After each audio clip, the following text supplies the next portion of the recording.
नमस्ते जी, मैं हूं मयंक धरेवान, आपका अपना हैप्पी वाला हीलर। दोस्तों, आज से हमारा एक नया फॉर्मेट चालू हो रहा है जिसमें आपके पूछे हुए सवालों के हिसाब से वीडियो बनेंगे। सवाल किसी एक का होगा लेकिन जवाब आप सबको वो कुछ ना कुछ जवाब देकर जाएगा, आप सबके लिए कुछ ना कुछ काम आएगा। आज का हमारा एक सवाल है कि जब रिश्तों में कड़वाहट भर जाए, रिश्तों में जब पहले से मिठास ना रहे, रिश्तों में जब पहले जैसा चार्म ना रहे, तो क्या करें? ये जो सवाल पूछा था भाई ने, उस भाई का नाम तो मैं नहीं लूँगा। वो लोग अभी गर्लफ्रेंड और बॉयफ्रेंड है, हस्बैंड वाइफ नहीं है। 2.5 साल से रिलेशनशिप में है और अब पहले जैसा चार्म नहीं रहा। हाँ, वो सारी चीज़ें हैं जो रिश्ते में होती है, एक दूसरे का केयर करना, एक दूसरे के साथ टाइम स्पेंड करना, बेड शेयर करना, सारी चीज़ें हैं। लेकिन वो चीज़ नहीं रहा जो चार्म रहता था, वो नहीं रहा। अब वो जब दोनों एक साथ में घूमना पसंद नहीं करते, मतलब अगर कहीं जाना है तो किसी तीसरे का साथ चाहिए होता है उन्हें। वो लोग ये खोजते हैं कि अगर हमें एक आउटडोर में जाना है तो कोई एक और कपल साथ में हो जाए या एक और पर्सन साथ में हो जाए। अगर शाम को मेले में घूमने जाना है, डिज्नीलैंड घूमने जाना है, या शहरों में जो लगता है ना, छोटे छोटे जो मेले लगते हैं, उस पर भी जाना है, तो अकेले जाने में कंफर्टेबल नहीं हो रहे, मतलब एक दूसरे के साथ कंफर्टेबल नहीं हो रहे। और कहीं ना कहीं एक दूसरे से ना नफ़रत जैसा जो एक भावना है वो डेवलप हो गया कि एक दूसरे को अप्रिशिएट नहीं करते, एक दूसरे की तारीफ़ नहीं करते, एक दूसरे की खुशबू से एलर्जी होनी शुरू हो गई है जो पहले अच्छी लगा करती थी। एक दूसरे के ड्रेसिंग सेंस पसंद नहीं आ रहे हैं, एक दूसरे के साथ रहते हुए भी इनसिक्योर फील कर रहे हैं। एक पार्टनर कहीं और किसी से बात कर रहा है तो इनसिक्योरिटी आ रही है, दूसरा पार्टनर अगर कहीं जा रहा है तो इनसिक्योरिटी आ रही है। इस तरह के ना टॉक्सिक चीज़ें रिलेशनशिप में आ जाती है अगले 2-2.5 सालों में। वैसे एक्सपर्ट्स भी कहते हैं, मेरे पास एक किताब है जिसका नाम है प्रेम की 5 भाषाएं। रुको मैं दिखाता हूँ आपको ये किताब। प्रेम की 5 भाषाएं, जीवन साथी से दिल की बात कैसे कहें। इस किताब के लेखक है गैरी चैपमैन। इस किताब में बहुत सारी ऐसी बातें हैं जिसके अकॉर्डिंग आप अपने रिश्तों को बहुत अच्छा कर सकते हैं। वैसे गैरी चैपमैन कहते हैं, ऑथर कहते हैं कि अक्सर 2 सालों में रिश्तों से मिठास ख़त्म हो जाता है, फीका पड़ जाता है। क्यों? क्योंकि जो चीज़ें जाननी होती है एक पार्टनर को दूसरे पार्टनर से, तो जो चीज़ें चाहिए होती है एक पार्टनर को दूसरे पार्टनर, तकरीबन वो सब कुछ पा चुका होता है या जान चुका होता है। अब ऐसा कुछ बचा नहीं है उसकी लाइफ में जो जानना हो। तो अब क्या करें? देखिए, इस किताब के हिसाब से क्या होना है ये तो मैं आपको फिर कभी किसी वीडियो में बताऊंगा। इस किताब को वैसे आपको पढ़ना चाहिए, लेकिन अभी जो मेन थ्योरी है इस किताब से ही जो मैंने समझी है, और कई सारे रिश्तों की काउंसलिंग करने के बाद जो मैंने समझी है, वो ये कि अक्सर ना 2 सालों 2.5 सालों में जो रिश्ते में जो मिठास ख़त्म हो जाती है वो तो ठीक है, लेकिन वो एक दूसरे के बगैर रह भी नहीं सकते। मतलब अगर एक पार्टनर कहे कि मैं किसी और के साथ कहीं जा रहा हूँ, या अपने दोस्त के साथ कहीं जा रहा हूँ, या अपने मायके जा रही हूँ, अभी शादी हुई नहीं है फिर भी, तो भी ये प्रॉब्लमेटिक बात शुरू हो जाती है। तो आपको क्या करना चाहिए वैसे कंडीशन में? आपको सबसे पहला यही है कि स्पेस बनाना बहुत ज़रूरी है। क्योंकि आप वो चीज़ें, मतलब कहने का मतलब ये है, अगर आपको वो चीज़ चाहिए जो अब तक नहीं मिला तो आपको वो करना होगा जो अब तक नहीं किया। साथ में रह के दूसरे को टॉर्चर करने से अच्छा है कि कुछ टाइम का ब्रेक लिया जाए, रिश्तों से ब्रेक लिया जाए। और आप देखेंगे जब आप 2-4 दिन 5-7 दिन के लिए अलग रहेंगे तो एक दूसरे की कितनी याद आएगी, कितना एक दूसरे को मैसेजेस करेंगे, कितना एक दूसरे को टेक्स्ट करेंगे, कितना एक दूसरे को मिस करेंगे, एक दूसरे को अपनी बातों को बताएंगे। कहीं ना कहीं जब हम बहुत लंबा समय साथ में बिताते हैं तो एक अंदर से ना बोरियत आ जाती है।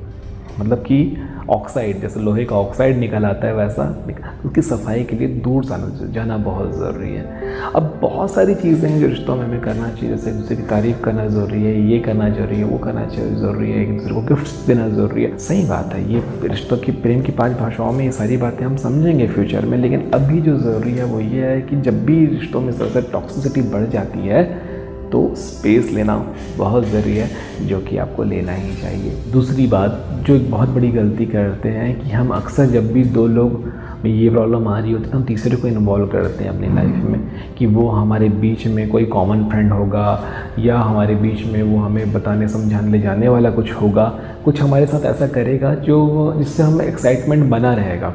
गलत, कभी नहीं। अगर आप अपने कपल्स के बीच में किसी एक को कॉमन फ्रेंड बनाते हो ना, तो डेफिनेटली वो कॉमन फ्रेंड मेल होगा या तो फीमेल होगा। और अगर वो जो भी है वो अपने से अपोजिट सेक्स की तरफ ज़्यादा उसका झुकाव होगा, उसकी तरफ ज़्यादा वो कंफर्टेबल होगा, जो ज़्यादा उसको सपोर्ट करेगा, जिससे आपको इनसिक्योरिटी हो सकती है, जो कि गलत भी हो सकती है, सही भी हो सकती है। लेकिन ये इनसिक्योरिटी आपको आगे जाके आप रिश्तों में प्रॉब्लम लेकर आएगी और कलेश का कारण बनेगी, जो आपको बहुत ज़रूरी है समझना। एक और बहुत बड़ा कारण जो हमें समझना चाहिए वो ये कि कहीं ना कहीं हम अपने आसपास में जो माहौल क्रिएट कर रहे हैं, हमें ये जानना है कि वो पॉजिटिव है या नेगेटिव। अगर नेगेटिव वाइब्रेशन आ रही है तो उसको पॉजिटिविटी में लाने के लिए क्या करना चाहिए। जनरली हम अपने पार्टनर के ऊपर सारा जिम्मेदारी डाल देते हैं कि वो हमें खुश करेगा, वो हमें हैप्पी फील कराएगा, वो हमें अच्छा फील कराएगा, तभी अच्छा होगा। सबसे बड़ी बात, एक बात अगर रिश्ते की बात है यहाँ पर, तो एक बात गांठ बांध लीजिए कि कोई भी रिश्ते की जिम्मेदारी 100% जिम्मेदारी आपकी है, चाहे कोई भी हो। चाहे ये आप दोनों पार्टनर सुन रहे हो इस बात को, अलग अलग सुन रहे हो या एक साथ सुन रहे हो, तो मैं आपसे कहूँगा 100% जिम्मेदारी रिश्ते की आपकी है। उसकी क्या है, कैसी है, कितना है, क्यों है, कब तक है, वो जाने, लेकिन 100% जिम्मेदारी आपकी है। मतलब पूरी 100% जिम्मेदारी मेरी है और मैं इस रिश्ते को अच्छे से निभाऊंगा और मैं इस रिश्ते में रहना चाहता हूँ। इस रिश्ते से, जिस रिश्ते को जो भी देना है मैं दूंगा।